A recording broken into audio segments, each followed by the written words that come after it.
Let's jump right into this explainer. Have you ever watched a local government meeting and felt the entire room just shift? That is exactly what we're dissecting today. We're looking at the anatomy of a meticulous, highly dramatic public comment delivered to an Ohio Board of Education.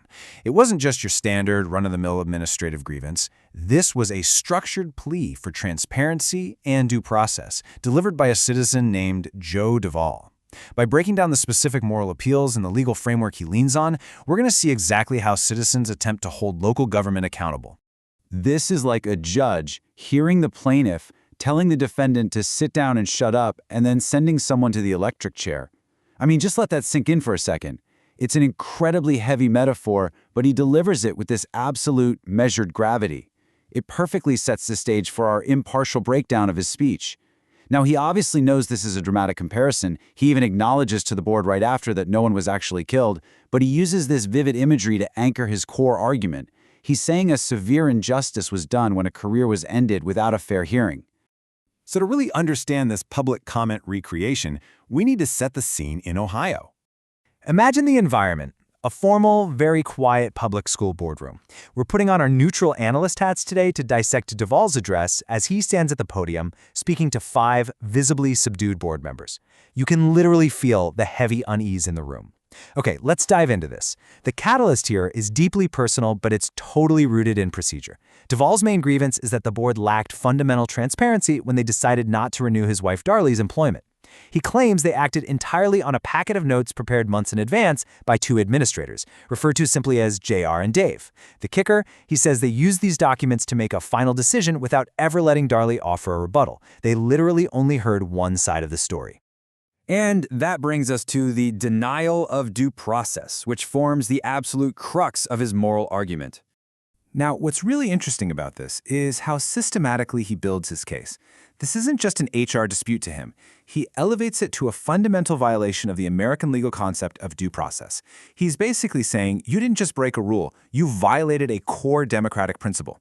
Look at how he breaks down the board's alleged failures into 3 distinct steps. Step 1, Darley was never called into the executive session where her job was on the line. Step 2, she was never given the chance to present evidence or defend herself. And Step 3, a verdict was rendered without the governing body ever hearing both sides. He's not just venting frustration, he's methodically laying out a systemic failure of fairness. Which leads him to drop this absolute hammer of a question. How un-American is it to completely discount the other side?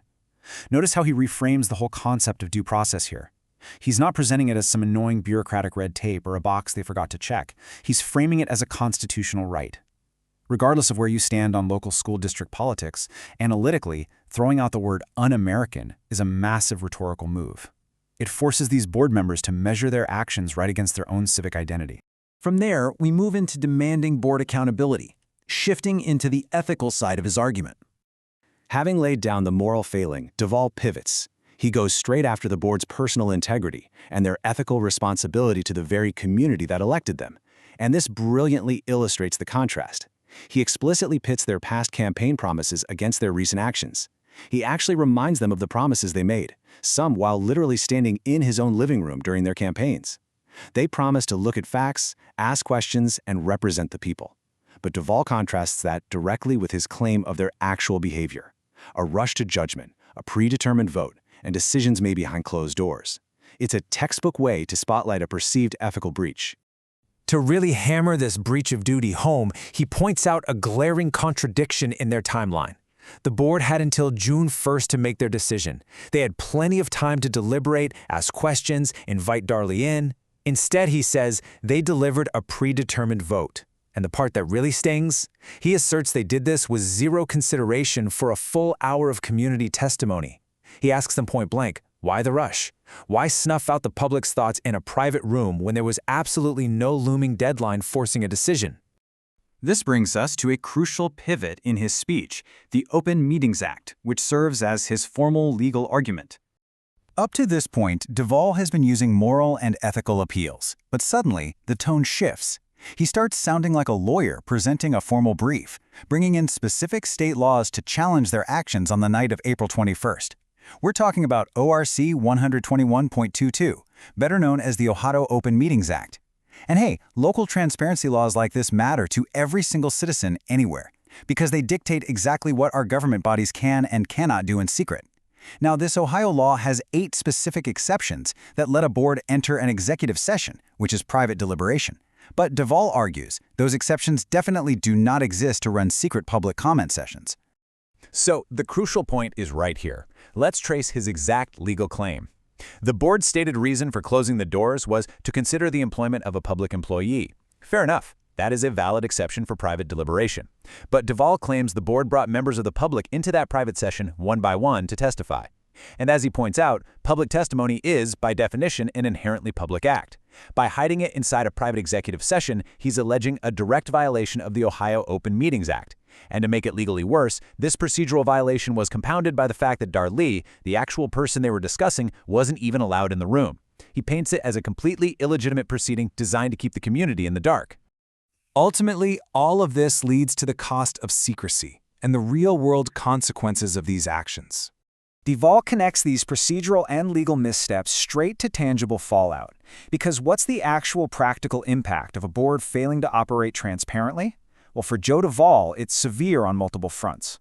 On a personal level, he says it harmed a family and ended a career.